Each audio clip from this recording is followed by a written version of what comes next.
Hi everyone, Kevin Mercurio here for Les Inspections Mercurio, and I just thought I'd take a few seconds to make a short video to explain you guys a few elements that I find are very important. I just got done doing another inspection this morning, and my clients were asking me, if this house doesn't work out, if we have to go visit another house, what are things that we need to look out for? What are things that we need to keep an eye on when visiting homes? And the easy answer to that is to hire an inspector, hire a competent inspector. There's nothing better than it's irreplaceable, somebody that has been trained to look for things that are not supposed to be there. But there is another alternative. So what I'm going to do here today is I'm just going to give you a breakdown of 5 things to keep an eye out when you're visiting a home, whether it's a newly constructed home or a previously owned home. So 5 things that you can look out for, and that if you don't find anything wrong with these 5 elements, 9 times out of 10, your house will be in good shape. Now, it's not 100% sure. As I always say in my reports, there are elements and components that are concealed behind walls. But let's get into it. So the first thing I always suggest is a roof inspection, and that includes going on the roof, walking on the roof, whether it's a sloped roof or a flat roof, and inspecting the roof, inspecting the roof covering materials. This includes even going in the attic and checking if there is any mold on the attic sheathing. So this whole category, I like to encompass it as roof infiltrations. So a lot of people are always worried when they're buying a house. Has there been water damage? Will there be water damage? Did the inspector find evidence of water infiltration in the roof? Now, an inspection can only tell you if there is evidence of water infiltration that is taking place during the inspection, or if we see signs that water has in the past infiltrated the roof. So the way I like to explain it is, let's say you take a bucket, and I'm sure a lot of you have been to water parks. You'll see these very, very big buckets in the water park, and they just kind of empty the bucket over the children playing in the pools.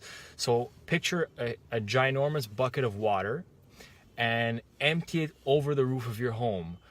Now, our job as inspectors is to try to understand, once that bucket of water is emptied over your roof, over your home's roof, where are possible points that water can infiltrate your building? And this is why we have things like caulking, sealants, flashings on roofs. This is why we have drip edges on windowsills. This is similar to when you're pouring wine out of a wine bottle. You notice the wine is going to run down the neck of the bottle. And this is why we have a drip edge below windowsills to cut that capillary action on the windowsill.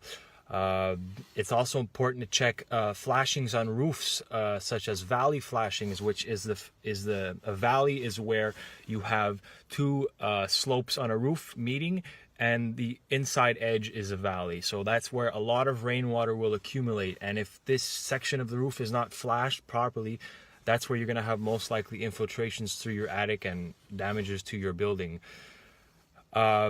Like I said, drip edges, windowsills, caulking, flashing, all these things are important. And once in a while, I get the odd client that tells me, can we reschedule this inspection? It's raining, it's pouring. And the answer to that is no. Take advantage of the fact that it's raining. A rainstorm is an excellent opportunity to see whether this home is watertight. You can go in the attic. If it's pouring rain, you're going to see something occurring. You're going to see water coming in. And that includes also the grading, the slope of the l'aménagement around the house. So how water evacuates the building. Is it evacuating properly? Is there a negative slope? Is there water going towards the building that's going to find its way in foundation cracks, if there are any? So these are things to look out for. Which leads me to my second element that you should always look out for when visiting a home. Foundation cracks and foundation infiltrations. If it is a poured concrete foundation, are there cracks in the foundation? If it's a stone or rubble foundation, you have to look at the mortar joints.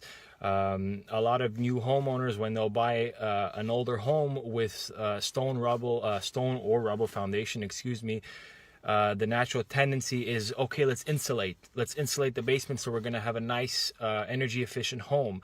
But that is not the way to do things with a stone or rubble foundation. Because if you insulate the home from the inside, the mortar joints between the rubble and between the stone will, not that they will disintegrate, but they will crack up. And so what we like to recommend is to insulate from the outside, so your home is energy efficient.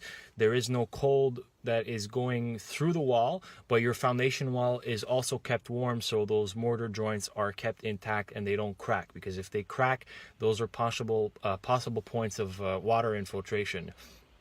The third element that I always recommend, and this is one of the good things of working with a broker, because they have access to this type of information, is to look into contamination. And that could be soil contamination in the ground around the home. Some older homes, since their construction, have been renovated and are no longer using a heating source that requires oil or combustible materials. So, I've heard stories of oil companies that came to fill up the oil reservoirs, the oil tankers, and for years and years and years they're filling up oil tankers to realize that there's a leak in the tank, and all that oil is just going into the soil around the building.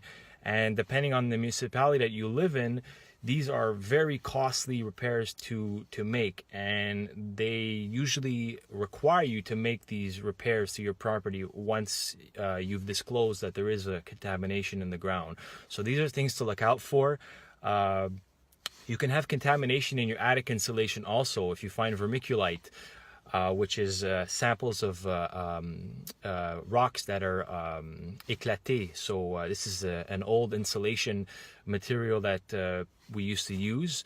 There can be contamination in your foundation drain. There can be traces of iron ochre in your foundation drain. So these are a few things to look out for. And like I said, that's why I always recommend hiring an inspector naturally and working with a broker, because it just makes it all that easier to find these hiccups when you're visiting a home. But these are just things that you can consider when visiting a home that'll help you keep an eye on the things that are most important, most critical when visiting a new home or a home that has been previously inhabited. Number 4 that I like to always recommend looking into, whether you're doing this with an inspector or just for yourself, it's good practice, structural defects. Now this is a big one. Depending on whether the building has floor structures or wall structures that are concealed, it will be a bit harder to notice. Sometimes you can still see it. You'll see a finishing material, a floor material. The floor will be uneven. There's a lot of inspectors that use in B like a little ball, and they put it on the ground, and if the ball runs along the hardwood, then it doesn't stay where it's supposed to be, that the floor is unlevel, and most likely because of the floor structure that has been moving out of place since its initial build. So you can have sagging floors. If you have access to the floor structure from the basement, you can also see floor joists. Have they been notched? Have they been drilled through at areas in the joist that you're not allowed to drill through? Has it weakened the integrity of the floor joist? Do you have notches and holes in the floor beam, which is even more worrisome? Columns and posts that are holding up floor structures, are they fastened properly? Are they nailed according to industry standards? If these are steel posts, are they welded properly? Are they supported with a proper footing that has been poured before the concrete slab of the building? That's a big one, but like I said, you have to have access to the floor structure to look at things like this. And number 5, and the last thing I always recommend to look out for, is mold. And this is a big one because a lot of times people buy a home and then they rip off the drywall. We're going to renovate everything, and then we find big surprises behind the wall. So you'll find this in toilets. You could even find this in attics on the roof sheathing because of inadequate ventilation or no vapor barrier in the ceiling. So all the humidity from the home, all the people breathing, people cooking, bathroom ventilation fans, everything's just going up into the attic and creating a very bad environment for your attic. So that is one more reason to do a roof inspection. And not only that, but an attic inspection is very important. Most building materials that we use nowadays are organic. Drywall compound, sheets of drywall, wood, these are organic materials. So if they're touched by mold, it's very unlikely that you'll be able to decontaminate them without replacing the material entirely. You'll have to work with des compagnies après-sinistres, so companies that are in charge of decontaminating mold. But like I said, you know, unless it's a concrete wall or a brick wall, it's not like you can pressure wash it off. Just because these are organic materials, they might need to be replaced. So that's a big one. So that's pretty much the list. Top 5 things I recommend people look into when they're visiting a home, whether they want to do it with an inspector or they want to do it on their own. And like I said, 9 times out of 10, if at the moment of the inspection or at the moment of the walk around, if you don't see any problems in these categories, your house is in general good shape. But everything can change. If walls are concealed, like I said, we know as much as you know. You know, if there's drywall, if there's finishing materials, we can't see what you can't see. So these are just major components to look out for. And just don't forget that this is, you know, probably the biggest investment of your life. So don't rush it. You know, I've had clients in the past that were doing an inspection and they were already in love with the house and they had already fallen in love with it. And while we were doing an inspection, they had realized there and then that, oh, wow, there's a room missing. Where are we going to put our child? So you have to be able to think rationally when you're doing an inspection, regardless of whether the property is beautiful and you love it. You have to think, okay, is this a big problem or can this be fixed? So that's just a funny story I had for you guys. And that's all I have for you guys today. And I hope you'll find it helpful when visiting your next home.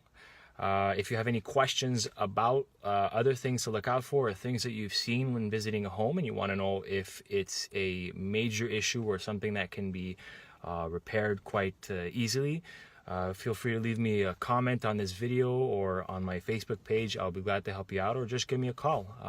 I'll appreciate it. Thanks for watching and enjoy the rest of your day.